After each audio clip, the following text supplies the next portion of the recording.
사도행전 7장 전체가 60절이 됩니다. 상당히 긴 구절인데요. 그 60절 전체가 이 스데반의 설교와 또 순교에 대한 것을 기록하고 있습니다. 그래서 제가 아는 그 원로 목사님 중에 하나는 굉장히 큰 교회 부흥을 일으키시고 쓰임을 받으셨는데 그렇게 물어본 적이 있어요. 그 마지막으로 이제 소원이 무엇입니까? 그러니까 설교하다가 설교 단상에서 돌아가서 그런 말씀을 하신 적이 있어요. 근데 그만큼 그 열정이 복음에 대한 증거하는 열정이 대단하신데 오늘 그 스데반이 설교를 하고 바로 그냥 순교를 했습니다. 설교하면서 복음을 변증하고 순교하는 모습을 기록하고 있습니다. 스데반이 세워진 것이 이제 사내들인 공회 앞에 세워져서 이 말씀을 전하고 있습니다. 여러분, 사내들인 공회는요, 예수님을 십자가에 못 박은 공회입니다. 물론 빌라도를 통해서 로마의 십자가 처형을 처했지만 십자가 처형으로 몰고 간 그 주범은 그 사내들인 공회입니다. 그래서 이 사내들인 공회 앞에 또 섰고요. 오늘 말씀에 보면은 대제사장 앞에 섰다. 그런데 이 사람이 바로 예수님을 신문했던 가야바입니다. 동일인입니다. 그러니까 여기서 스데반이 설교를 어떻게 하냐에 따라서, 어떻게 증언을 하냐에 따라서, 자기 변론을 하냐에 따라서 자기 생명이 왔다 갔다 하는 거예요. 그럼에도 불구하고 이 스데반은 그 죽음을 두려워하지 않고 담대하게 복음을 전하는 것을 볼 수가 있습니다. 그 이유가 무엇입니까? 부활신앙이 있었기 때문에, 이 세상이 다가 아니라는 확신이 있었기 때문에 복음을 증거하는 데 있어서 내 육신의 생명을 걷어가는 것을 조금도 두려워하지 않았다라는 것입니다. 오늘 말씀에 보면 이 스데반은 성령이 충만해서 담대하게 복음을 전했을 뿐만 아니라 하나님께서 이 성령의 지혜를 통해서 참 지혜롭게 말씀을 전하고 있어요. 왜냐하면 이 설교를 처음에 서두가 굉장히 중요하거든요. 설교를 할 때 아브라함 얘기를 지금 꺼내고 있어요. 유대인들, 이스라엘 백성들에게는요, 아브라함이 굉장히 중요한 인물이에요. 자기네 조상이기도 하고 그 자부심이 있잖아요. 이스라엘 백성의 선민이라는 자부심이 있는데 이 선민의 시작이 바로 아브라함부터 시작을 하고 있습니다. 그래서 아브라함의 후손이라는 자부심이 굉장히 강한 사람들에게 그 설교에 복음을 증거하는 접촉점을 찾은 거죠. 그래서 우리가 오늘 말씀을 통해서 또 한 가지 배울 수 있는 것은 믿지 않는 사람한테 전도하고 선교할 때 이 접촉점이 중요합니다. 그래서 그냥 내 생각만 일방적으로 막 말하는 게 아니라 그건 어떻게 보면 진정한 사랑이 아닙니다. 상대방의 관심이 무엇인지, 사랑하면 관심 있게 되잖아요. 저 사람이 뭐 관심 있는 게 무엇인지 잘 자연스럽게 살피게 되고 그 관심 부분을 우리가 접촉점으로 삼아서 말을 이렇게 꺼내야 돼요. 그럴 때 마음이 열리고 효과적으로 복음을 증거할 수 있습니다. 그래서 오늘 그 스데반은요, 아브라함 얘기를 지금 꺼내고 있습니다. 그래서 우리 조상 아브라함이 이런 말로 하고 있죠. 제가 몇 년 전에 그 청년들하고요, 일본에 단기 선교를 갔다 왔어요. 그래서 이제 처음에 이제 며칠은 단기 선교를 하고 이제 하루나 이틀 이제 한국으로 돌아오기 전에 이렇게 좀 관광을 했어요. 근데 이제 가이드하는 그 일본 목사님이 일본에서 유명한 데를 데리고 갔는데 이게 라면 거리예요. 라면 거리. 거리가 다 라면 파는 집이에요. 진짜 갖가지 라면이 다 있습니다. 전체가. 그래서 제가 그 얘기를 했어요. 한국에는 그 떡볶이 거리가 있다 그랬어요. 떡볶이 거리 어디 있습니까? 신당동 가면 떡볶이 거리 있잖아요. 거기는 다 떡볶이만 판다. 그리고 족발 거리도 있다 그랬어요. 장충동 가면 족발 거리가 있죠. 근데 이제 거기 떡볶이집이나 뭐 그 장충동에 이제 족발집 있는데 가보면요, 전부 다 원조라고 써 있어요. 원조 1호지, 진짜 원조, 원조의 원조, 뭐 이런 게 쭉 써 있는 것을 볼 수가 있습니다. 우리 인류의 원조는 아담이죠. 그리고 이제 인간이 죄를 인해서 홍수로 심판하신 다음에 제2의 시조, 원조를 세운 게 바로 노아죠. 그리고 이제 열방 가운데에서 하나님이 특별히 이스라엘 백성을 선택하시고 또 그를 통해서 이스라엘 선민을 통해서 열방을 구원하려고 계획하실 때 세운 그 원조가 바로 믿음의 원조는 아브라함입니다. 그래서 우리가 믿음의 원조인 아브라함을 보면요, 우리가 신약의 성도들은 새로운 이스라엘 백성이에요. 우리가 혈통적으로 유대인은 아니지만 우리가 영적으로 신앙적으로는 우리가 새로운 이스라엘 백성입니다. 예수 믿는 사람들이. 그래서 믿음의 조상, 우리 기독교 신앙의 조상의 근원은 바로 아브라함이라고 할 수가 있습니다. 큰 믿음의 사람이죠. 그래서 오늘 말씀 통해서 특별히 그 스데반이 아브라함에 대해서 이렇게 설교하는 것을 통해서 아브라함은 기독교 신앙의 모델이 되고요. 또 기독교 신앙의 원조가 됩니다. 그래서 아브라함의 그 신앙을 통해서 우리 오늘 믿음을 새롭게 점검하고 결단하는 시간 되시기를 주님의 이름으로 축복합니다. 첫 번째, 이 아브라함은 순종하는 믿음의 사람이었습니다. 기독교 신앙의 제일 중요한 시작은요, 순종입니다. 그래서 앤드류 머레이라는 사람은 우리가 그리스도인이 된다는 것은 순종의 학교에 입학하는 것이다 그랬습니다. 하나님 말씀에 순종하는 삶을 살아가는 것이 기독교 신앙의 기본입니다. 그러니까 우리가 아브라함을 통해서 배운 것처럼 우리 역시도 믿음 생활한다는 것은 하나님 말씀에 순종하는 삶을 살아가는 거예요. 우리 2절에서 4절까지 말씀 함께 봉독합니다. 시작. 스데반이 이르되 여러분 부형들이여 들으소서. 우리 조상 아브라함이 하란에 있기 전 메소포타미아에 있었을 때 영광의 하나님이 그에게 보여 이르시되 내 고향과 친척을 떠나 내가 내게 보일 땅으로 가라 하시니 아브라함이 갈대아 사람의 땅을 떠나 하란에 거하다가 그의 아버지가 죽음에 하나님이 그를 거기서 너희 지금 사는 이 땅으로 옮기셨느니라. 아멘. 아브라함은 본래 이 메소포타미아의 갈대아 우르 지역의 사람입니다. 여기서 이제 아브라함이 거기를 떠나라, 약속의 땅으로 가라, 그래서 가나안 땅으로 또 이스라엘로 이렇게 오게 된 거죠. 근데 이 메소포타미아 이 갈대아 우르는 지금으로 치면 이라크 지역이에요. 원래 이라크 쪽에 갈대아 우르가 있었습니다. 이제 이 갈대아 우르에서 그 아비 친척 고향을 떠나라 그랬는데 지금이야 뭐 고향 다 떠나서 살잖아요, 우리가. 외국에 나가서도 살고. 근데 이제 옛날에는요, 이 당시에만 해도 그냥 그 보통 사람들이 거기에 태어나서 거기서 그 마을 사람들하고 죽을 때까지 거기서 살다 죽는 거예요. 그래서 이 가족 공동체 또 이 마을 공동체가 굉장히 중요합니다. 그래서 우리나라도 옛날만 해도요, 제일 무서운 형벌이 그 마을에서 추방당하는 거예요. 우리가 그 마을에서 떠나면은 이방인이 되는 거고 자기 어떤 기득권이 아무것도 없고 잘못하면 죽을 수도 있어요. 특히 이 당시에는 뭐 지금같이 경찰이나 이런 치안이 잘 돼 있지 않기 때문에 정말 외국에 가라는 건요, 외국에 가서 그 사람들이 좀 어떻게 뭐 진짜 죽일 수도 있고 노예로 삼을 수도 있고요, 자기의 모든 신분과 기득권을 다 상실하는 거예요.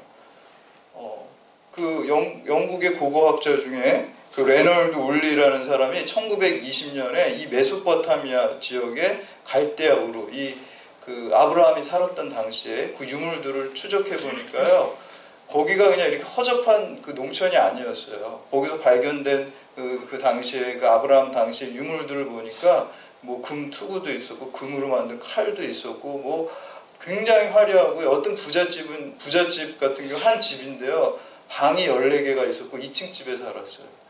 여러분 우리도 방 14개 있는데 사는 사람 거의 없잖아요. 근데 그렇죠. 14개. 4개만 있어도 좋은데 14개 방이 가지고 사는 사람도 있었다는 거예요. 그러니까 이 아브라함 당시의 갈대아 우르는 굉장히 화려한 도시였고 또 굉장히 부유한 곳이었어요. 근데 여기를 떠나라니까 모든 기득권, 물질적인 세상적인 기득권을 다 버리고 정말 갈 바를 알지 못하고 하나님 말씀에 순종하는 믿음의 사람이었다라는 것입니다. 여러분, 우리가 구원받는 것은 믿음으로 구원받습니다. 그러나 축복받고 쓰임받는 것은 순종을 통해서 받는 것입니다. 여러분, 축복받고 싶습니까? 쓰임받고 싶습니까? 그러면 하나님 말씀에 순종하는 삶을 사시기를 바랍니다. 자, 아브라함과 같이 복의 근원이 되고요, 그리고 나 같은 죄인이 하나님 일을 위해서 쓰임받은 것 자체가 그게 복입니다. 사실 그거보다 더 큰 복은 없어요. 그래서 하나님 축복의 통로로서 아브라함과 같은 우리 믿음의 신실한 자녀들 다 되시기를 축원합니다. 두 번째, 아브라함의 믿음은 약속이 성취될 것을 믿은 믿음이었습니다. 이게 기독교 신앙의 본질이에요, 여러분. 아무거나 막 믿는 게 아니에요. 그냥 기독교 신앙은 뭐냐 그러면은 약속을 믿는 겁니다, 이렇게 얘기해야 돼요. 그 기독교 신앙의 본질이고 아브라함 신앙의 본질입니다. 아무거나 막 믿는 건 뭐예요? 그 기복 신앙이에요. 그냥 나 잘 되게 해주세요. 성공하게 해주세요. 돈 많이 벌게 해주세요. 우리 자녀 출세하게 해주세요. 건강하게 해주세요. 이 무속신앙이라고 그러죠. 샤머니즘이라고 그러죠. 기복신앙이라고 그러죠. 내 욕망이 이루어지는 걸 믿는 게 기복신앙이고요. 하나님의 말씀, 하나님의 약속이 이루어지는 것을 믿는 거는 기독교 신앙입니다. 근데 우리가 교회 다니면서도요, 몸은 교회 다니고 몸은 집사고 목사고 장로고 다 그리스도인이라고 하는데 그 신앙의 내용을 가만히 들여다보고 기도에 하는 내용을 가만히 보면요, 전부 기복신앙이에요. 그러니까 본인도 착각하고 있어요. 내가 지금 기독교 신앙생활을 하고 있다고 생각하는데 아닙니다. 그렇지 않을 수 있어요. 기복신앙을 하고 있어요. 그냥 교회는 나와 있지만. 기독교 신앙의 본질, 아브라함 신앙의 본질은 하나님의 말씀이, 하나님의 약속이 이루어질 것을, 성취될 것을 믿었다는 것입니다. 그래서 내 욕망이 이루어지는 것을 바라는 것은 기복신앙이고요. 하나님의 뜻이 이루어지는 것을 바라고 기도하고 내가 그 일에 헌신하는 것이, 그것이 기독교 신앙입니다. 네, 여러분, 근데 우리가 만약에 여러분이 편의점을 운영한다 그러면요, 어떤 손님이 현찰을 내면은 그 사람이 어떤 사람인지 이름인지 뭔지 안 물어보고 그냥 바로 물건 주죠. 돈 받고. 근데 어떤 사람이 약속 어음을 써줘. 예, 내가 몇 월 며칠까지 이거 다 2배로 갚을게 이렇게 줘요. 그러면 여러분 그거 받겠습니까? 그거 못 받죠. 그 사람을 믿지 않는 이상 못 받죠. 근데 하나님은요, 이렇게 현찰을 주면 좋은데 항상 약속 어음을, 약속을 주시는 분이에요. 근데 왜 약속을 주실까요? 현찰로 주면 믿음이 필요 없어요. 우리의 믿음을 사용할 자리가 없습니다. 하나님께서 약속을 주심으로 말미암아 우리가 믿음을 사용할 수밖에 없고, 그 믿음을 통해서 하나님께서 더 큰 축복을 주시고 그 믿음을 기뻐하시고 구원과 영생으로 우리를 축복하시기 위해서 약속어음을 주시고 또 우리의 믿음을 사용하게 하시는 것입니다. 그래서 우리의 믿음을 하나님께서 가장 기뻐하신다고 했어요. 우리가 믿음을 사용할 때 큰 상급으로 주시는 것입니다. 우리 3절 말씀에 보니까 내게 보일 땅으로 가라 이렇게 얘기하고 있어요. 앞으로 보일 땅. 미리 좀 보여주시는 것도 아니고 그냥 약속으로 내게 보일 땅으로 가라 이렇게 말씀하시고, 5절 말씀 함께 봉독합니다. 5절 시작.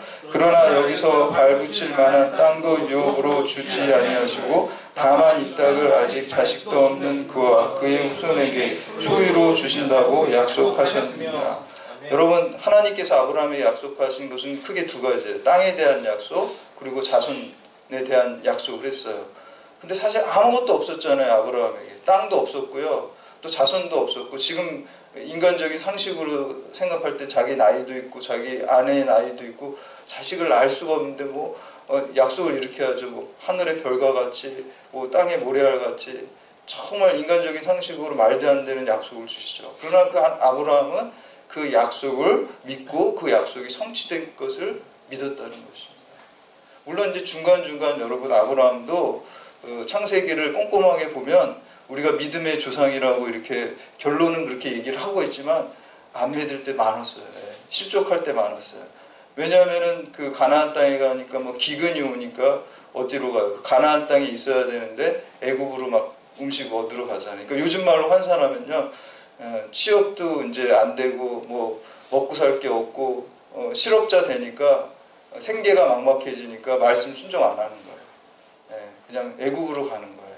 그런 적도 있었고요. 또 나중에는 또 그 하가를 통해서 이스마엘을 낳기도 하잖아요. 그것도 안 믿은 거예요, 약속을. 그런데 여러분, 그 약속은 누가 하시는 거예요? 약속의 주체는 하나님이 하시고요. 약속을 이루시는 분도 하나님이 하세요. 거기에 소망이 있어요, 여러분. 거기에 소망이 있는 거예요. 신실하신 하나님이기 때문에, 전능하신 하나님이기 때문에 그 약속을 반드시 이루신다는 거예요. 아브라함이 그 약속을 잘 믿지 못하고 이렇게 좀 연약해서 넘어질 때 있었지만, 너 약속 안 믿었어? 이제 약속 파기야. 이렇게 하지 않으셨다는 거예요, 하나님께서. 하나님께서 약속을 주시고 끝끝내 그 약속을 일으켜 주세요. 믿음을 다시 99세, 아브라함이 99세에 찾아와가지고 다시 믿음을 불어넣어 주세요. 우리가 안 믿을 때 우리에게 믿음을 부어 넣어줘서 믿음으로 다시 세운 다음에 그냥 이루세요. 그러니까 반드시 하나님께서는 약속을 이루시는 신실한 하나님이에요. 우리가 부족해도, 우리가 연약해도, 우리가 좀 불신앙해도 하나님께서는 약속 깨지 않으시고 우리를 다시 믿음을 어떤 방법으로 고난을 통해서든지 아니면 은혜의 말씀을 통해서든지 다시 우리의 믿음을 일으켜 세우시고 그 약속을 붙들게 만들어서 이루시는 분이시라는 거죠. 거기에 소망이 있습니다. 여러분, 사람하고 약속은 믿을 수가 없어요. 아무리 신실한 사람도요. 왜냐하면 나한테 뭐 1,000만 원 빌려갔는데 며칠 내로 한 달 뒤에 갚는다고 이렇게 약속을 했어요. 빌려줬어요. 근데 그 사람이 일주일 있다 교통사고 났어요. 그런 일이 있을 수 있잖아요. 그럼 못 갚는 거예요. 그리고 그 사람이 갑자기 부도가 났어요. 정말 갚으려고 하는 신실한 사람인데도 불가피한 상황이 있다는 거죠. 우리 전능하지 않기 때문에. 그러나 하나님은 어떤 하나님이에요? 전능하신 하나님이잖아요. 신실하신 하나님이잖아요. 불가피한 일이 없습니다. 반드시 하신 약속을 우리를 통해서 이루시는 하나님입니다. 그렇기 때문에 우리가 그 약속에 목숨 걸 수 있고 인생 걸 수 있어요. 만약에 하나님이 약속 안 지키시면요, 우리가 정말 주를 위해서 목숨 걸고 살고 순교했는데 나중에 가니까 죽어서 가니까 하나님 앞에 가니까 야, 미안하다, 내가 좀 사정이 있어서 내가 그 약속을 못 지키겠다, 이러면 어떻게 됩니까? 하나님 그런 분이 아니에요. 전능하신 하나님, 신실하신 하나님이시기 때문에 반드시 그 약속을 이루시고 넘치도록 우리에게 채워주시는 분입니다. 아브라함은 그걸 믿었어요. 하나님은 약속이 이루어질 것을 믿었기 때문에 그를 통해서 이루어 가셨습니다. 마지막으로 세 번째, 아브라함은 천성을 바라본 믿음이었습니다. 우리 히브리서 11장에서 10절까지 보면 아브라함의 믿음에 대해서 이렇게 나옵니다.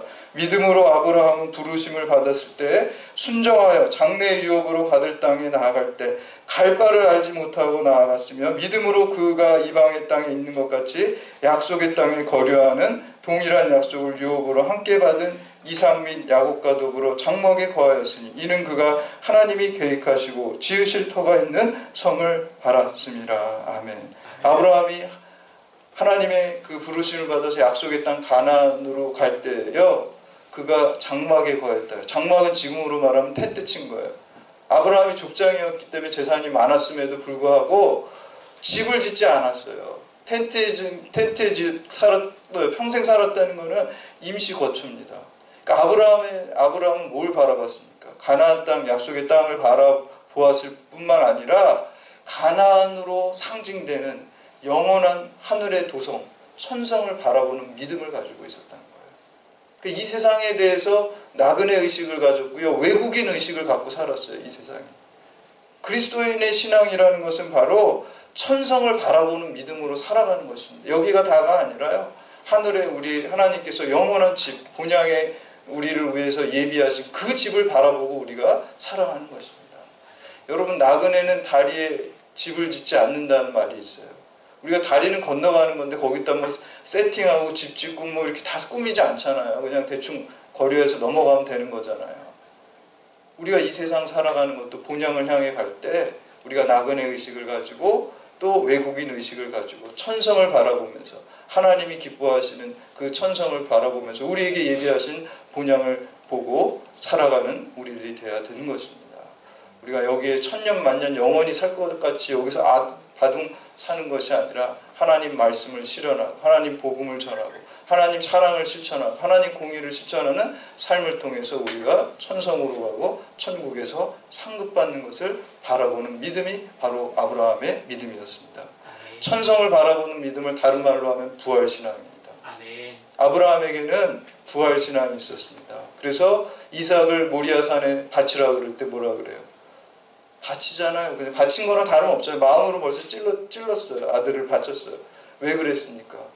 하나님께서 이 약속의 아들을 통해서 후손을 주신다는 걸 믿었고요.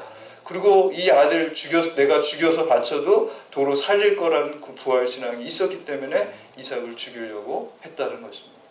여러분, 오늘 우리 신앙의 원조 아브라함, 우리 기독교 신앙의 원조 아브라함, 기독교 신앙의 영원한 이 모델인 이 아브라함을 통해서 우리가 순종하는 믿음, 그리고 약속이 반드시 이루어진다는 것을 믿는 믿음, 천성을 바라보는 믿음, 부활 신앙을 가지고 오늘 이 시대 아브라함으로서 축복의 통로로서 쓰임받는 여러분들 다 되시기를 주님의 이름으로 축원합니다.